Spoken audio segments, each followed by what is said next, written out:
And we are live. Mic check, mic check. We are live with 1.75. You know it. This is Bronze Dragon coming at you with the 102nd Saturday morning stand up where we talk Splinterlands and sometimes other blockchain based games. That's right. Some of you have been joining me for more than 2 years now talking Splinterlands on Saturday morning, and I find that pretty amazing. But I look forward to this time every week, so let's jump in. Lots of stuff to talk about this week, lots of things going on, but first, I want to take a minute and say, please leave a like on the video and subscribe if you are not subscribed to my channel. I appreciate it. The like helps send the live stream out to the algorithm and say, hey, it's worth watching. So I appreciate it. Now, the second news item I want to put out there is that I want to send a big thanks out to KGM Jam, Gathering the Magic, Blind Mage from the North, Watchmore, Cerezi, and the Jason B channel, because they have joined my channel and help support my channel and the things I do. So I appreciate that. If you join my channel, it costs a few bucks a month, but you get a few things out of it, such as little emoticons you can put on your chat, and you get to see my videos 12 hours early. So it's all about supporting the channel, but I appreciate it. So let's go ahead and jump in. I imagine the big thing on everybody's mind is Land 1.75 went live this week. Lots of changes. We also had a lot of things to talk about from the Thursday's town hall, so we can talk about those items as well. Let's go ahead and dive into chat and see what everybody's saying. Crypto Beaver's here. Crypto Beaver was here a few minutes early. Says good morning. Says they have been busy with land management. So have I. I think a lot of us have, such as swapping plots from research to resources, adding more cards through renting and buying. Yeah, I've done all that this week as well. So I did put out a video this week which pretty much showed what I did. I basically turned off all my SPS and I turned off all my research. And I know there are people out there pumping it saying, oh, there is, on the flip side, if you stayed with your SPS, you're earning a lot more SPS now, maybe 3 times. I had somebody comment on one of my videos saying they were making like 3 times the SPS. But my take on it was that the cost of the resources up front to pay for that might not be worth it. Of course, it's all a guess, right? It's all a guess. So am I totally out of it? No, but down the road, due to the prices of SPS, let's just take a look at, nope, wrong page. Okay, here we go. Splinter cards. DEC and SPS have seen a nice little increase this past week. Of course, now the last last 12 hours or so, we've seen it go down a little bit. But overall, I think it's been a good thing for the price of SPS and DEC. But overall, my point is leaving your plots on SPS the cost that you're going to have to pay in wood, iron, and what's the other resource? Let's go to production. Wood, iron, and stone. Is that price worth? Oh, looks like I've got a battle. Let's go see. It looks like I'm playing Lil Reaper from the YGG Brawlers. I don't know. This looks like a close one. I think he's going to win due to his placement of the Arachne Weaver. But let's go ahead and watch the battle play out. Either way, the question is, are the prices that you're going to have to pay to harvest the SPS worth it? Okay. My initial guess was due to the lack of resources, the price of the resources is going to be pretty high to start out with, and then as time goes along, the liquidity of those resources is going to go up higher, so the price is going to go down. So then, going forward, it may be worth it to get back into SPS. But that's, once again, just a guess. I know there's a lot of people pushing stay in the SPS and stay in the research. And I know there was a lot of things mentioned on the town hall, especially towards, giving more value to the research, because frankly, right now, there's no value to it, right? So, I mean, other than being able to have a microscopic chance of harvesting a totem fragment.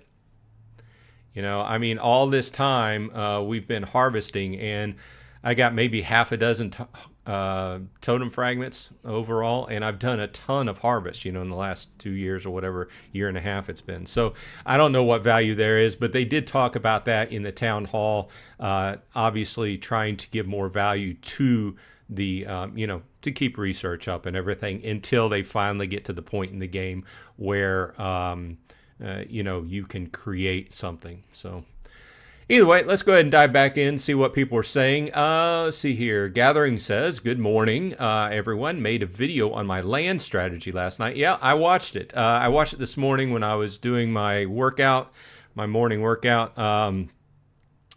And it comes down a lot to what I did as well. However, you went into a couple extra steps that you're doing. You're doing a lot of extra conversion, and I'm not. I basically converted over my plots.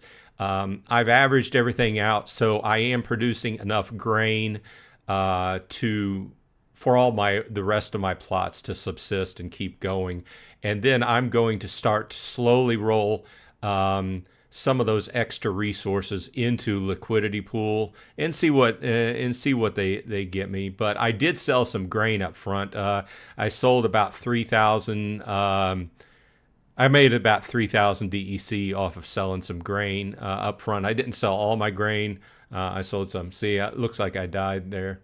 So I lost, which is quite frequent. One thing worth mentioning is you can see I use the Archmage bot on this account, and they announced this week that they have went live in survival. So if you pay for and use the Archmage bot, you can now switch it over and put it onto survival mode, which I didn't take part in last season. However, this season I probably will on the last day, because I mean, what are you losing, right? Everything resets. This is something we learned last season. Everything resets at the end of the season. So, why not take part in some survival matches on the last day or two, obviously depending upon where you are, what you're fighting for. If you're right below a tier and you're trying to tier up, maybe it's not worth it. But to me, I usually get in this, Diamond 1 kind of Champ 3 situation, and lately I've been finishing in Diamond 3. But that brings another thing to mind, and I know I'm getting completely off the topic here, but the game completely reset both of my accounts to Bronze 3 this season. I went from Diamond 1 Champ 3 to Bronze 1. Or Bronze 3, sorry. I went totally to the bottom, okay, on both of my accounts, okay? They came out a day later, obviously after we had already started the bots back up and playing, and I hadn't even seen that I wasn't in the right tier. And then they came out a day later and say, whoops, we can reset you if you haven't played anything since the beginning. And I looked at it and I'm like, oh. And so I had to use up a lot of energy just to get, you can see that I'm in Diamond 2 now, but I had to go all the way from Bronze 3 all the way up to Diamond 2 to be currently, and we still have 8 days. So it took a few days it took a week to do that. Was not happy with that. With that said, I did get, whenever I opened my chests for Diamond 2, I did get a really good draw, and I'm trying to see if I can find,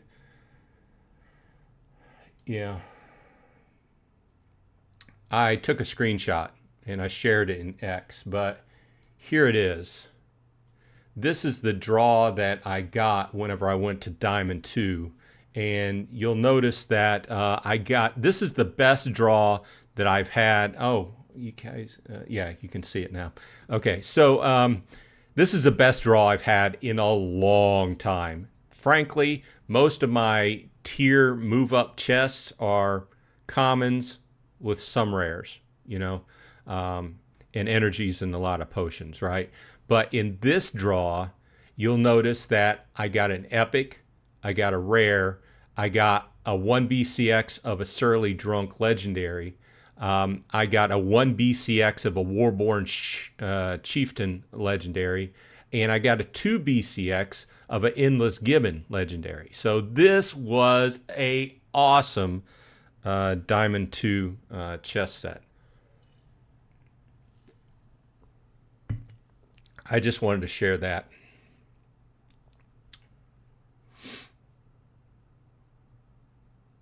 Raceland's in the house. Good morning, good evening, good afternoon, wherever you happen to be in this fine world. Thanks for joining me. Wibble is here.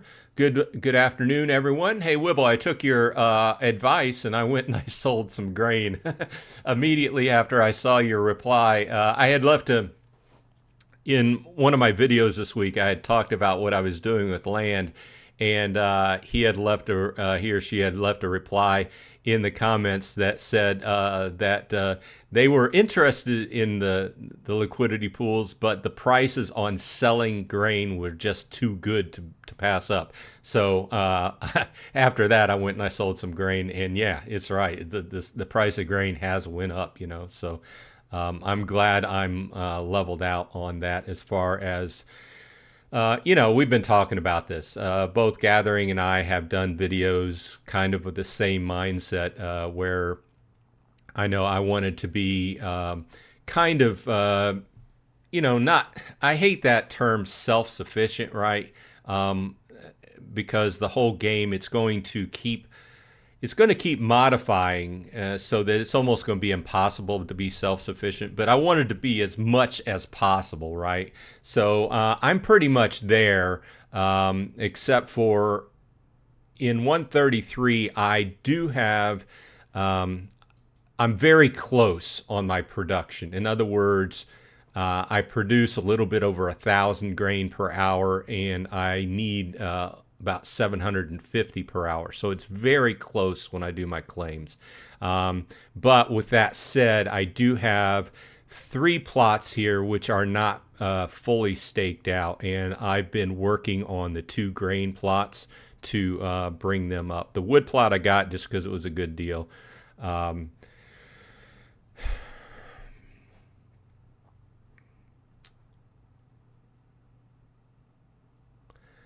Jason B. Channel's in the house. Greetings. Thanks for stopping by. Paul Taylor's here. Howdy. Gathering says another great town hall with some interesting hints on things to come. Yeah, I was completely mind blown. Okay. If you haven't watched the town hall, these things might be a spoiler for you. So I'll put that alert out there. If you're interested in Splinterlands, you should go listen to that town hall if you haven't already. But there's a few big things that came out of that town hall. You know what I'm psyched about? And this is something, and I will give credit to KGM Jam, because he's the first one that brought this up way back. I mean, at least like a year and a half to 2 years ago, because he's a collectible card guy from other different lines. He collects NFTs from other different lines. And he's the first one that put this out there that I heard, that said that Splinterlands cards should be numbered for rarity, or, numbered. So because there's a lot of collectors that like to have that certain number. It could be number 1, it could be number 13 or whatever. But they like to have that certain number, and he talked about it a number of times on his videos. So shout out to him for, and I do know that because in the past you can look at different collectible cards. You have cards that say 1 of 250 or whatever. It's like a piece of artwork, right? That's what these NFTs are. So finally, they are implementing that into their card system. If you haven't heard, the new cards that will be probably coming out in May. Conclave Arcana most likely is slated to have pre-sale in April and then go live in May sometime. They will not only have numbered cards, but it looks like they also announced they will have a new rarity of foil. So not only will there be, or maybe multiple rarities, they were kind of elusive on that comment. So not only will there be gold foils, but there will be some other type of foils. And on top of that, some of those will be numbered. So and they gave out some like brief details about how they'll be released, like in some way those extra rarity. I'm getting so excited here that I'm running out of breath. Those extra rarity foils, which are going to be rarer than gold foils, will be linked to land in some way. Okay, so obviously all this is a work in progress and things need to be tested before they put them live. But they announced that, and they didn't announce a whole lot of details around that. But I'm pretty psyched because not only with the Conclave Arcana set are we going to have different types of packs that you can choose what type of pack you want to buy for. You want to have a mandatory or a legendary, you can buy a legendary pack because you know you're going to get a legendary in there. You want to fill out your account more with some commons and rares, buy the low end commons and rares pack and get a lot more cards for your buck, and so on and so forth. From a land guy's perspective, who I have been buying cards, but I'm not one of those guys that you see on a weekly basis throwing up max level cards on X. More power to you. But I'm more of a land guy, and I've been buying land and buying cards to put on land, which are the best value I can find, which up to this point have been gold foil commons, rares, and epics from the Chaos Legion set due to the printing, numbers. But, that was one of the main, land was not engineered for, but is kind of a use case for all those extra cards, right, that we've talked about. So, I know I'm going completely off the road here, but it was so many things to be excited for. And we haven't even talked about what Blaze was talking about, and they were talking about as far as the marketing efforts and everything, and by the way, I would love to have a standard Splinterlands t-shirt. And I mean, for what it's worth, those other t-shirts that came out earlier, a month or two ago, they're fine. Great, very artsy fartsy. I just want a shirt, in the common colors, black, the maroon, dark green, whatever, with the Splinterlands logo on it. That's what I want. I'm not, I'd buy half a dozen of them, especially if they were linked up with the Atlas Earth store and I could get extra Atlas bucks out of them. And especially if there was a mechanism where, as a YouTube streamer, I could give away t-shirts. I would probably give away a t-shirt every now and again, right? Just to the people who watch my show, just for the heck of it, right? So, that's a lot of, that's going into the marketing aspect, but they expect the marketing to go live right around, I would expect that it would have to go live a couple weeks before Conclave Arcana, right? Because you want to kick up the dust and you want to get everything rolling to get people excited for the card sales, right? So, maybe I'm wrong. I'm not a marketing guy. Blaze, if you're out there, let me know. And yeah, this is my first energy drink of the day. I didn't even have a coffee this morning. I had oatmeal, but Gathering goes on to say, wow, just in the last few minutes, the cheap Chaos Packs are gone from Hive. Now lowest is 60 cents. Grab those sub 50 cent packs before they're gone. I thought those would be gone, frankly. I bought up a bunch. We gave away some last week. And to that brings up the fact that those card packs we gave away last week. Okay, My Financial Journey and Enigma Code, I still need your in-game names to send your 20 packs each, Okay, so if I have not heard back from you this week, I'm going to have to go ahead and send those packs over to Gathering the Magic since he initially won them, and he can do whatever he wants with them. So if you're not live on this show, go ahead and just put them in the comments and I'll send them over to you. Otherwise, this time next week, you haven't claimed them, then they'll go over to Gathering. So, okay, I just wanted to say that because that reminds me of those. Gathering says probably because of survival mode and land. Yeah, I mean, that's the prime use for them, right? I figured that's why I bought up a bunch and gave away 100 packs, right? I figured people would have use for them, have use for, new players need cards. People have been around playing land or playing survival mode. Need cards to use for that. I haven't played survival mode yet, so. Gathering goes on to say rare totem fragments went from $4 to $5. Yep, everything's going up. I bought a few extra totem fragments the other day to whenever I was messing around and changing my land around because I put another totem. I have totems on about 90% of my lands. Let's go over to. I was looking at land this morning over on Peak Monsters. Of course, I was always also looking at cards to put on land. So it looks like, wow. I know you're going to put your land watch out maybe this week, maybe next week, but the bottom line of land is creeping up. I mean, it wasn't so long ago, a couple weeks ago, this was around $11 to $13. Now it's just creeping up. It's slowly going up to $15. So looks like Aatrox put some land up for sale in Pembroke a few days ago.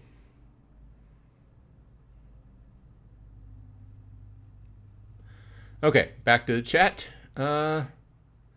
Rebellion packs, $4.50 now. Yeah, I love the different sets, but I'm purely focused on the new set coming up. I did buy some extra DEC today. Just in preparation. I do have a bunch of DEC over in Splinterlands Trader, SPL Trader that I've been earning some extra DEC off of. And whenever the card packs go live, I will probably remove some of that. But yeah, I've been earning some extra DEC and I bought some extra this morning. Although it is going up a little bit, so. But that's what we want to see, right? We want to see the coins going up in value. Bananas is here. Welcome, Bananas. I see Bananas all the time over on X and in Discord. Says, I like Archmage for survival. I think it's cool to space out the battles a little more than what Xbot does. I'm looking forward to jumping in there. I checked out the settings and everything, but I haven't played around with it. Like I said, I think that it was... last season, a lot of people figured out that you could play the last day or two and have a reset at the beginning of the season. So I think those last 2 days of any season are going to be very high in survival battles. I don't know if the team took this into account when they were, designing it. I would hope that they did. So we'll see how it goes. I figure on the last day there's...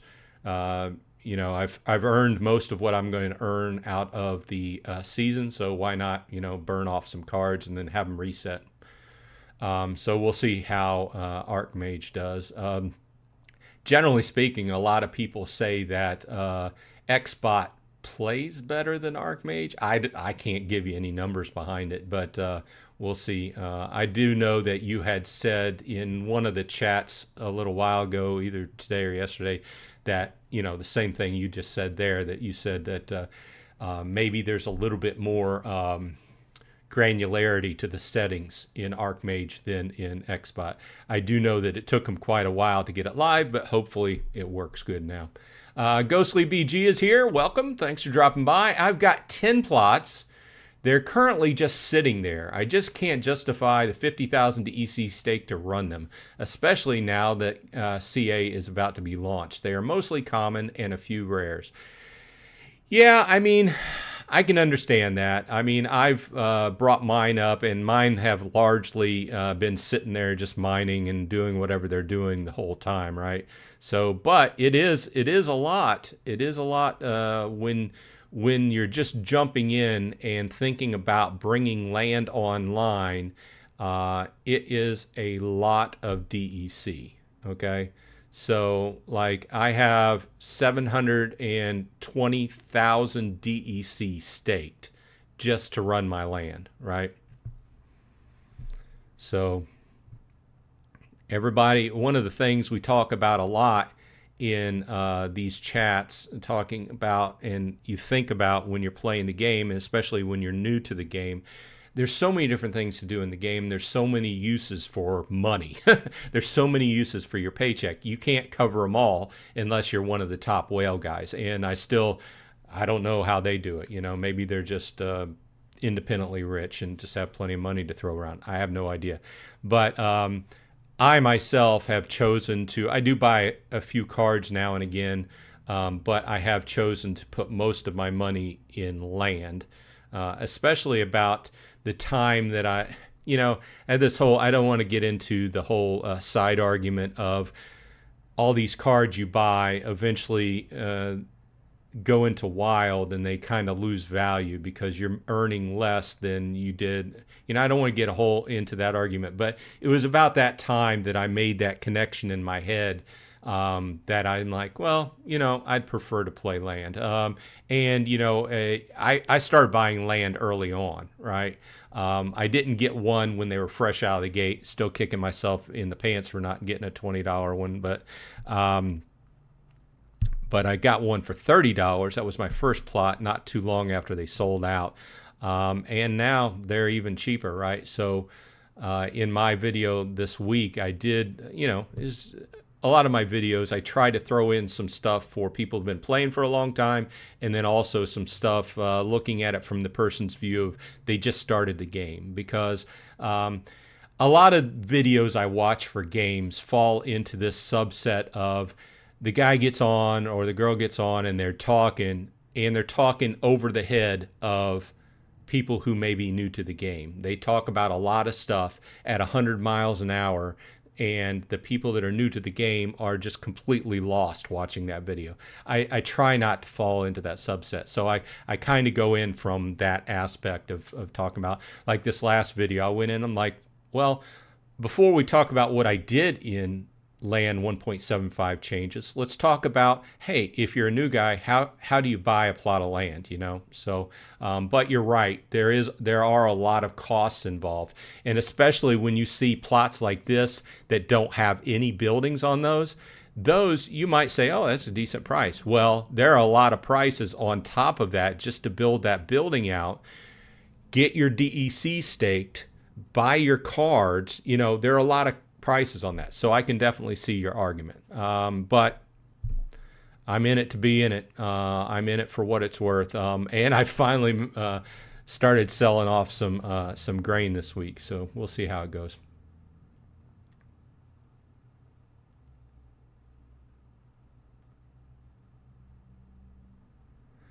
Trying to catch up with chat. Banana says, yeah, I have like 14 and I only work 2 with Rooney. I don't want to stake 50,000 DEC either or use up the cards. Yeah, that's one of the things that kind of we broached. Well, not kind of, but we broached with gatherings. His initial kind of outlook was do max level common gold foil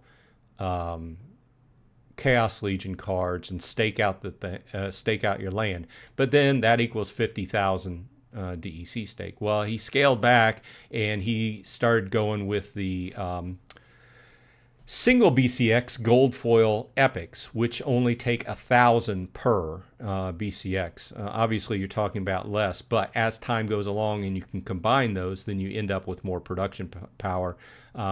The problem with that, and I mentioned in the last video, is the liquidity on these cards is drying up. So, I mean, that's a good thing overall, right? But for those of us who are doing it in this way, it ends up being like, I bought a couple cards 2 days ago to put on land, and they were gold foil epic single BCX of Chaos Legion, and they were $5, $6, $7 a piece, right? Somewhere in that range. So it gets kind of pricey. And back to the other point, Ghostly's point, that you have to decide where to put your money, and depending upon how you play the game, what's going to get you the best value.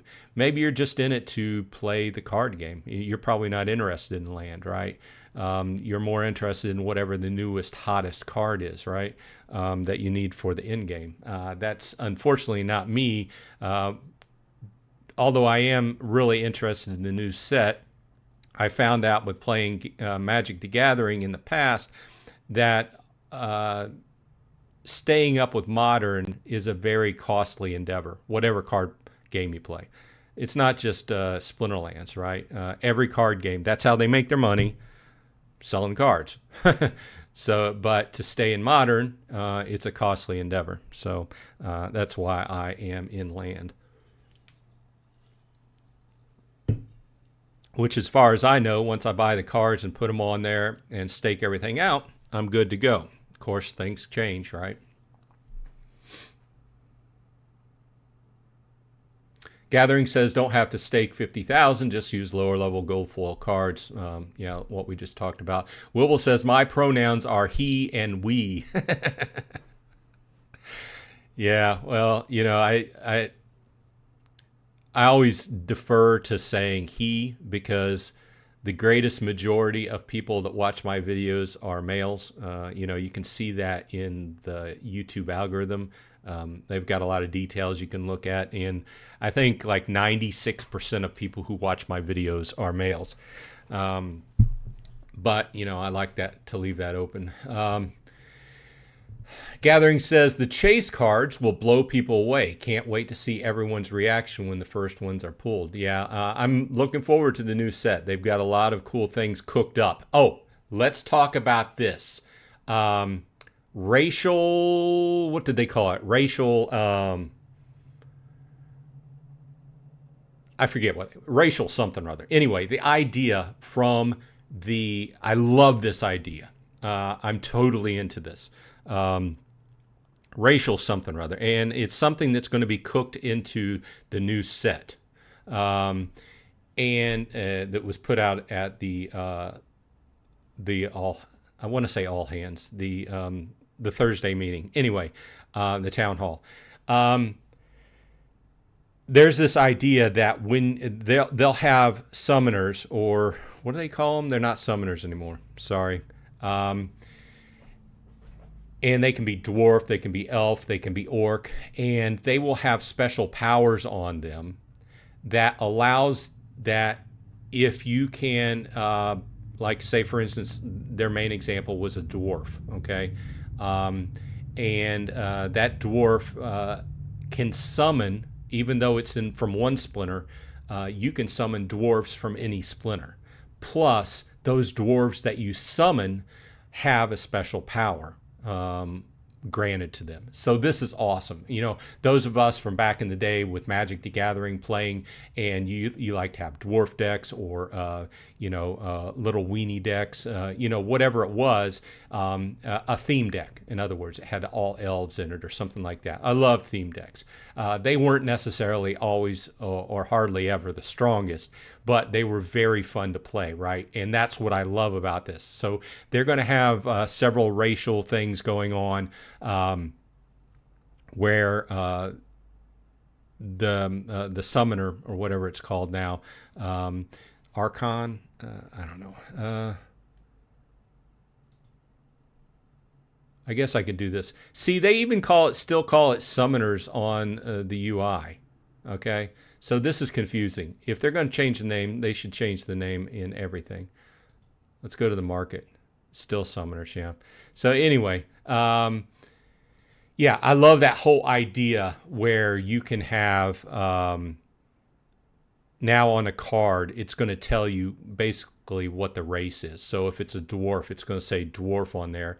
And then if you pull that summoner, then that summoner can, and you use others of that race in your hand, you have some special ability that is granted to those whole every one of them. Love the idea from a story perspective and from doing that type of, you know what, that would probably get me a little bit more into playing instead of just botting all the time. I would love that, especially if I had a dragon.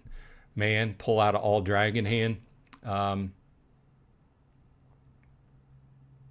Catching up with chat.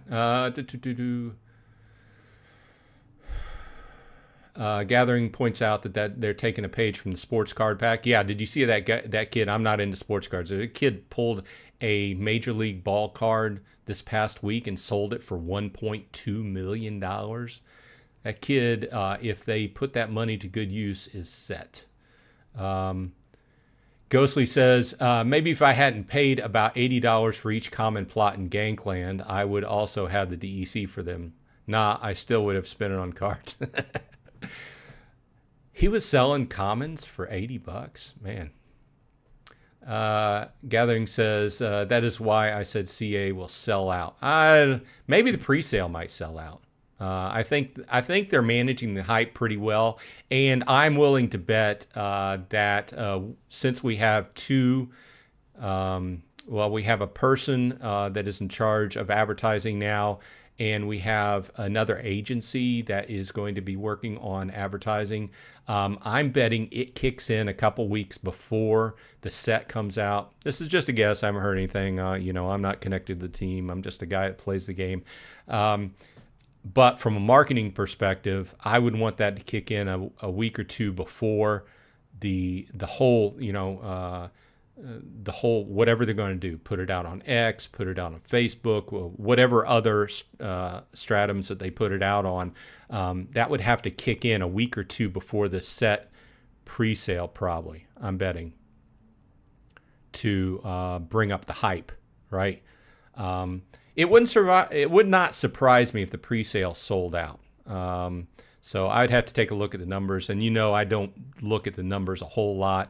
I do plan on buying some packs and opening them up on videos just because I like new cards. If you're a card player, you like new cards, right?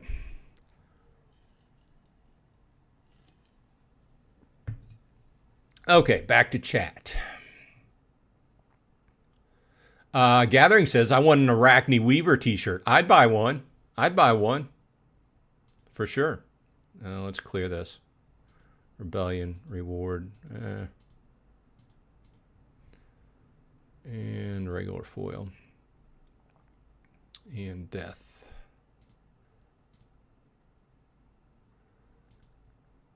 Who wouldn't buy a t-shirt with that on it? I would. But I would like just one with the Splinterlands logo on it, I've got some nice t-shirts with the Atlas Earth, which I also cover, logo, and they're nice soft t-shirts. I love them, and I bought a few of them, a couple of them. And is there a way to see land sales? I want to see who bought the plots in 43. I don't know. That. Wibble says you can check on Peak Monsters if you know who sold them. Level Up Life is here. Yo, Bronze, welcome. Thanks for dropping by. Ike is here in the house. Welcome. Thanks for dropping by as well. Gathering says, how are you liking 1.75? Talking to Level Up Life. Beer Money Engine is here. Welcome. Welcome to the house. We're talking Splinterlands today. Thanks for dropping by. Level Up Life says Splinterlands will never be the same. This update changes everything. You are right, my friend. I think we are on the same page.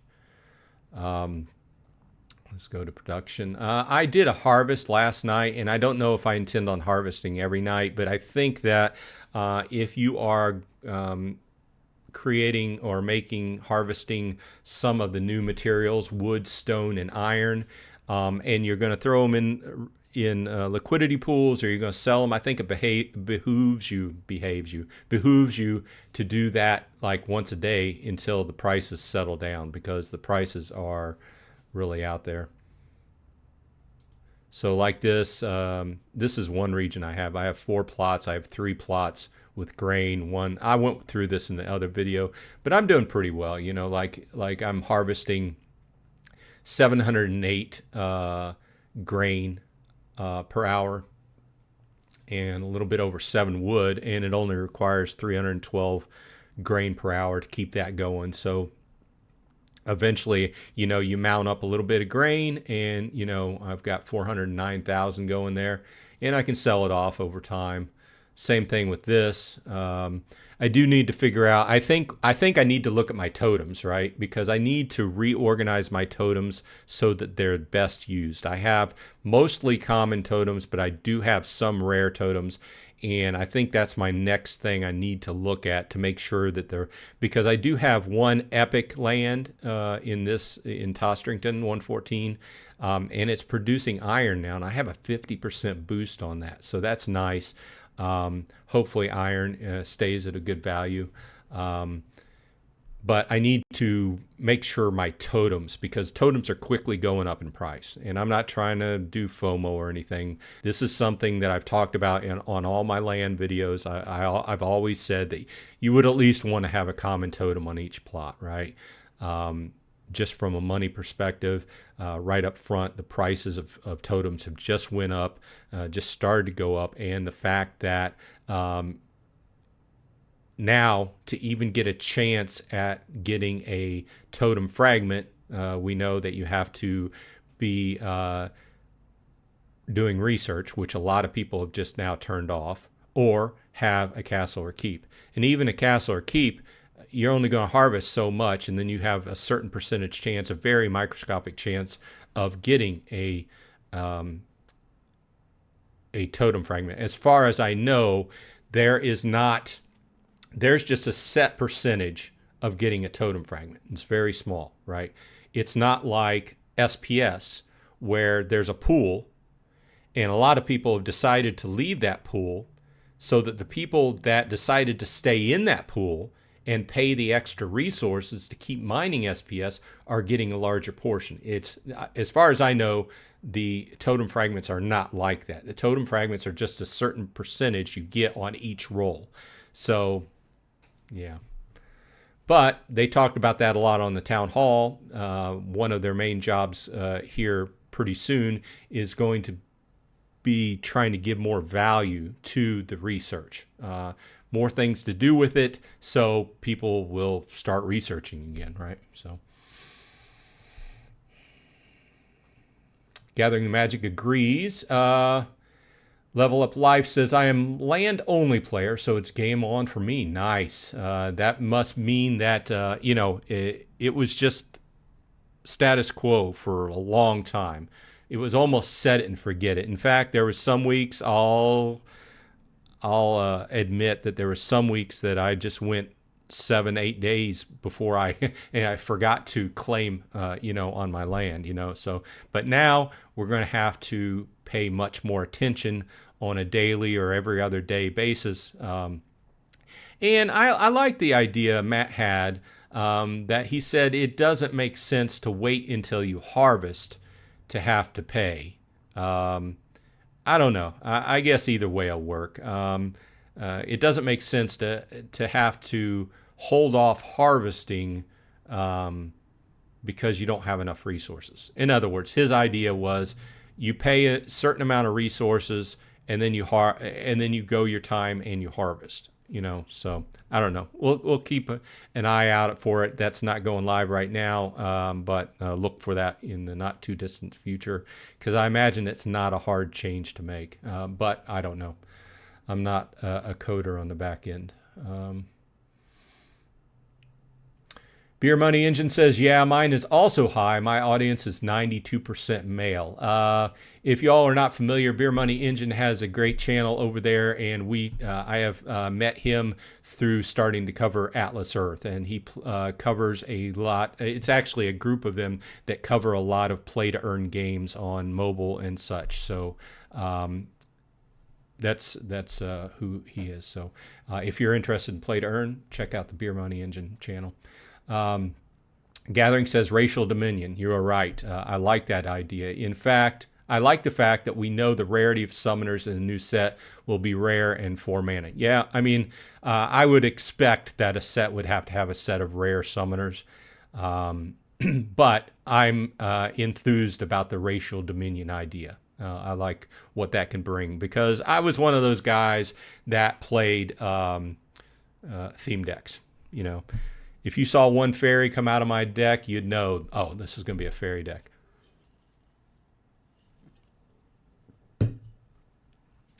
Of course, then you had to worry about what my combo was, right?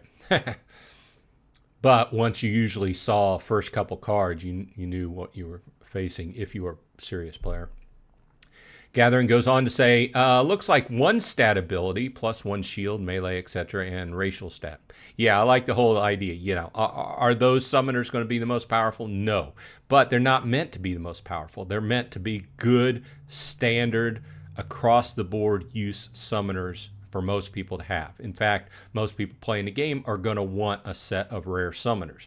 And I've talked about this since I started making videos about Splinterlands more than 2 years ago. You know, where you start in the game is with your summoners, you know, and for most people that's starting with rare summoners. Then after you get into the game for a little while, you start, you know, getting a few of those higher level summoners, you know. But as we talk about cards, the common and rare cards are better cards in a lot more situations, okay, than epic or legendary. Now, let me preface that by saying that as you go up to epic and legendary, yes, the cards get stronger, but the cards are generally useful only in a smaller amount of situations. So you go from this common and rare situation where they're not as powerful, but you can use them in more situations, to epic and legendary where they're much more powerful, but they're only useful in certain situations. So if you look at most people's hands, you look at your hand, generally speaking, you're going to have a rare, maybe a common, two rares, maybe a legendary, an epic, you know, something like that. But you're usually going to have, you know, unless you're playing top end and you're one of the $1 million guys, you know, you're going to have a rare or common in that hand. And there are some rares that are awesome cards, right? So not to belittle them, you know. And there are some commons that are awesome cards that probably should be rare or higher. So, yeah, I know I'm going off on a tangent here. Wibble says, Conclave Arcana must be hippo heavy. There's only 2 so far. Yeah, that's one of the races. I forget what they call them. They were hippos, but they have a racial name to them. Start with an I, something.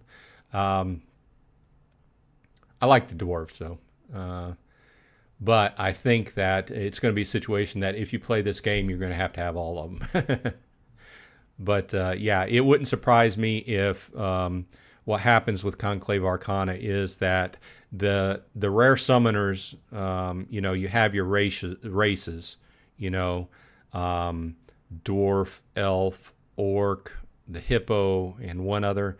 And then within their splinters and sprinkled around, you have other dwarves. Like, it wouldn't surprise me if like 2 or 3 other dwarves were released in the set, like 3 other elves or something, maybe plus or minus, right?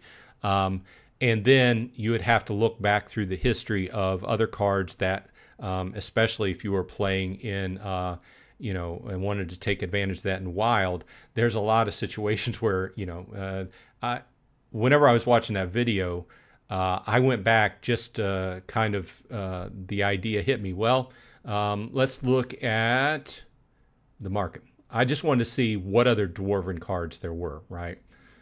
Just for sake of argument. So I went into the card set and then just searched for the word dwarf. And there's only 3. So the Dwarven Wizard and the dwarf. This is one that caught my eye, right? Once again, there is not very much liquidity in these cards, right?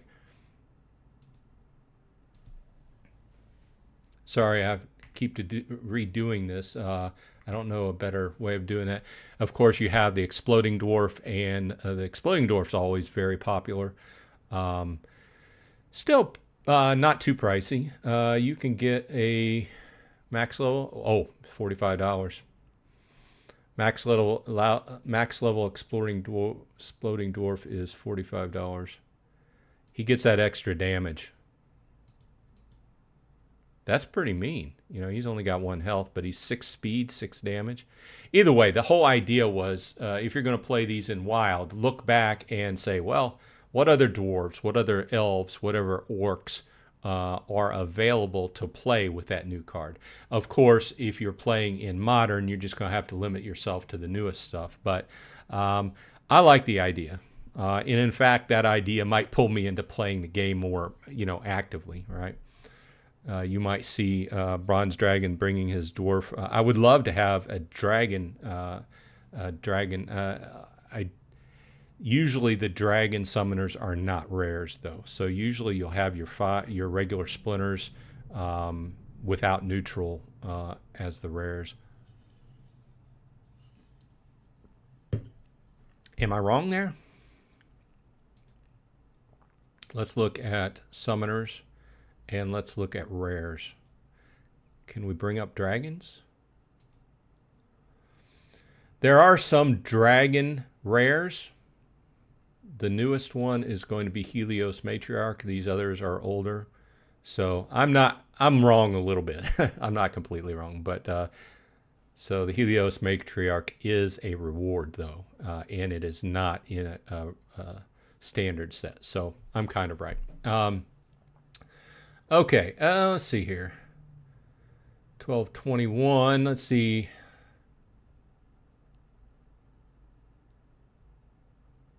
Gathering says, thought there were a few more.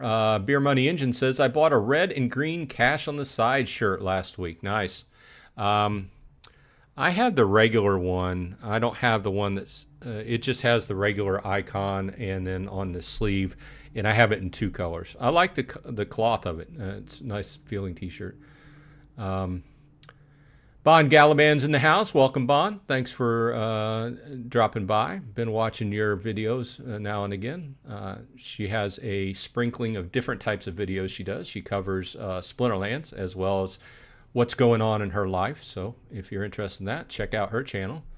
Gathering says, asks Bon if she's enjoying Land 1.75. Wish I had picked up some rare totem fragments. Yeah.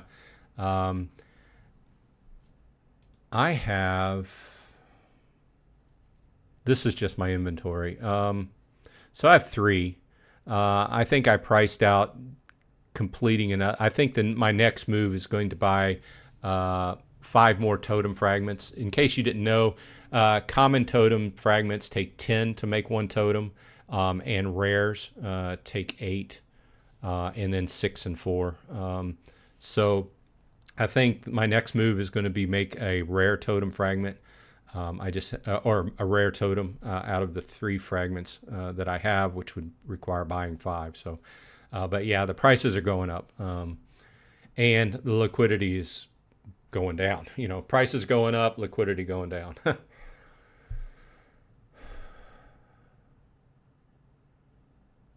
Level Up Life says, I could see common totems going over 20. Yeah, as far as I know, they've been above $20 in the past before fragments came out, but it's been quite a while. I think the first one I bought was more than $20. Bond says, what is the ore for? Okay, so now if you are mining SPS or doing research, when you go to harvest, you will not only have to pay grain, but you will have to also pay some of the other resources. I went to the trade hub.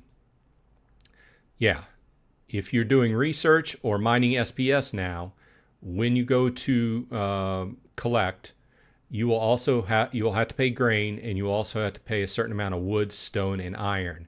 And this is why a lot of people have turned off SPS and grain at the time right before 1.75 came out. Okay, because right up front, call me out if you think I'm wrong, but usually this happens.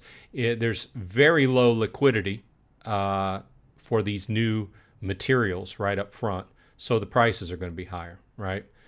So you're going to pay a lot right up front to keep mining SPS or doing research. But like was pointed out previously by some people, they're also getting a larger share of the pool. So it may be worth it. It may not be worth it.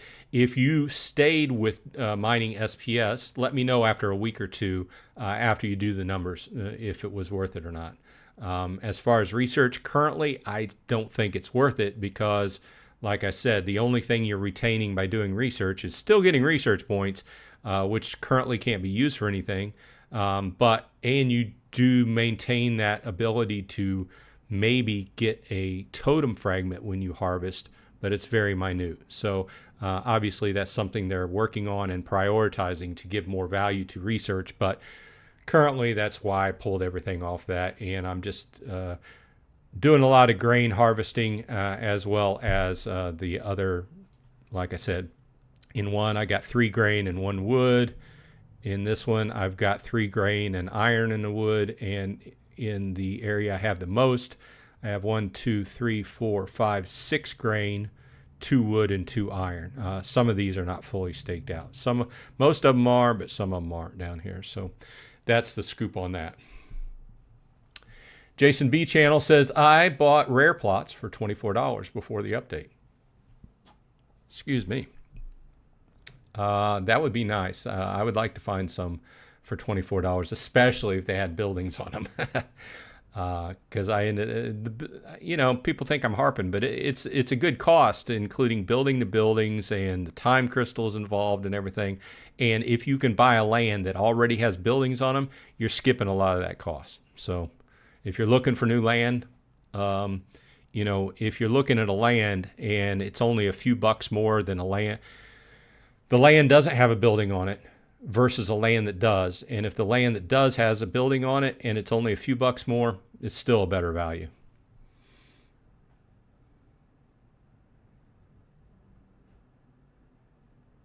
Gathering says common totems almost $10 now, have been around $6. Joffrey Jones is here. Welcome, Joffrey. How are you doing in RavenQuest? That's a good question. Because I'm loving playing RavenQuest. And in fact, it took me more than a week to figure out what my issue was. I was playing RavenQuest and it was launching and it was playing fine for 15 minutes. And then it just force closed the application on me. And I worked with support for an entire week doing things. And I was very close to re-imaging my machine. But I dug in and I found the culprit last night, and maybe I'll put this out there in case anybody else is in this situation. I use Sophos Endpoint Home Protection, and I love it. As an IT guy, I've found that I love this combination of protections for my home machines more than anything else. I don't make any money on this, but I keep it on all my Windows machines in my house. But buried in the settings, one of the types of protections that was going on was apparently drawing a false positive, because in RavenQuest, they're running 2 different sets of security software, right? One of the main things we know about these play-to-earn games, and I know I might run over, but I wanted to provide this explanation because it might help some of you out there. One of the downsides, or downfalls, I would say, of these play-to-earn games is that botters come in and other people come in to basically ruin the game by withdrawing the resources from the game and turning, you know what that does. Anyway, RavenQuest is different. And I'm only going into this because we're the last few minutes of the live stream. Sorry, my brain's going sideways. Most of these games have not emphasized security enough, in my opinion. But I'm an IT guy, formerly working a lot of security type stuff, and I'm really like RavenQuest's point where they just jump out right in front of it, and they say, "Hey, if you want to try to abuse this, you're going to be caught. You are going to be banned." On their Discord, it's been live for a week now, and there's been thousands of people that have been banned, and there's, this game is wildly popular now, so, I mean, we have, the numbers are up in the hundreds of thousands of people logging on to play, and, just to cut this a little bit short, I'm enjoying the game. I'm finally able to play the game. But my issue came down to a false positive that Sophos was finding with one of the gameplays, how the security system works. 2 sets of security to try to keep the game secure and from being abused. But I'm enjoying it. And in case anybody wants to play RavenQuest, if you like old school MMOs, you might enjoy it. I do have a link in the show notes and some of my other videos on RavenQuest. You click on that, get 10 free RavenQuest packs. They have this, it's an MMO, right? But you use packs, use cards to help level up your, improve the strength of your powers that your character is using. So I like the way it's integrated and the way it's working out. So, and I'm going to be making separate videos on that after I can dive in a little bit more. I'm almost level 20.